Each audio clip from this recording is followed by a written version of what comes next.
April শেষ হতে চলল, এমনকি আগামী মাসেও গরমে পড়বে বাংলা, এমনটাই বলছে আলিপুর আবহাওয়া দফতর। আগামী কয়েকদিনে আরও চড়বে তাপমাত্রার পারদ। আজ পূর্ব ও পশ্চিম বর্ধমান, ঝাড়গ্রাম, পশ্চিম মেদিনীপুর ও বীরভূম সহ 7টি জেলায় তীব্র তাপপ্রবাহের সতর্কতা রয়েছে। দক্ষিণবঙ্গের বাকি জেলাগুলিতেও জারি হয়েছে তাপপ্রবাহের সতর্কতা। আগামী 7 দিন টানা চলবে তাপপ্রবাহ। কলকাতায় পারদ 40 ডিগ্রির আশেপাশেই ঘোরাফেরা করছে। গতকাল সর্বোচ্চ তাপমাত্রা ছিল স্বাভাবিকের থেকে 4 ডিগ্রি বেশি, 39.7। আজ সর্বনিম্ন তাপমাত্রা 29.3, স্বাভাবিকের থেকে 3 ডিগ্রি বেশি। কলকাতাতেও তাপপ্রবাহের পরিস্থিতি থাকবে। উত্তরবঙ্গের দার্জিলিং এবং কালিম্পংয়ে হালকা বৃষ্টির সম্ভাবনা রয়েছে। জলপাইগুড়ি, আলিপুরদুয়ার এবং কোচবিহার জেলায় গরমের হলুদ সতর্কতা জারি করেছে আবহাওয়া দফতর। এপ্রিল মাস শেষ হতে চলল, তীব্র গরমে পুড়ছে গোটা বাংলা। তার মধ্যে চলছে নির্বাচন। তবে মে মাসের শুরুতেও কিন্তু স্বস্তি মিলবে না, এমনটাই বলছে আলিপুর আবহাওয়া দফতর।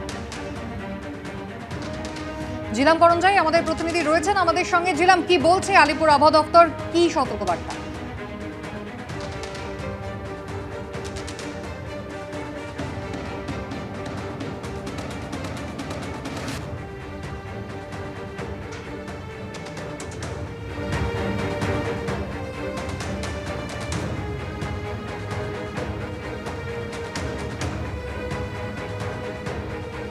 আগামী কয়েকদিনে তাপমাত্রা আরও বাড়ার আশঙ্কা রয়েছে, এমনকি তাপপ্রবাহ চলবে। কলকাতার ক্ষেত্রেও কিন্তু এমন সতর্ক বার্তাই দিচ্ছে আলিপুর আবহাওয়া দপ্তর। বৃষ্টির আপাতত কোনো সম্ভাবনা নেই। উত্তরবঙ্গের দু এক জায়গায় বিক্ষিপ্ত বৃষ্টি হলেও দক্ষিণবঙ্গ কিন্তু এই প্রবল গরমে পড়বে।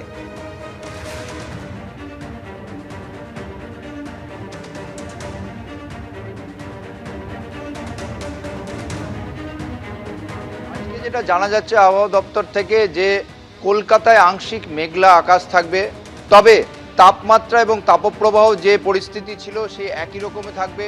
হিট ওয়েভের পরিস্থিতি অনুভূত হবে।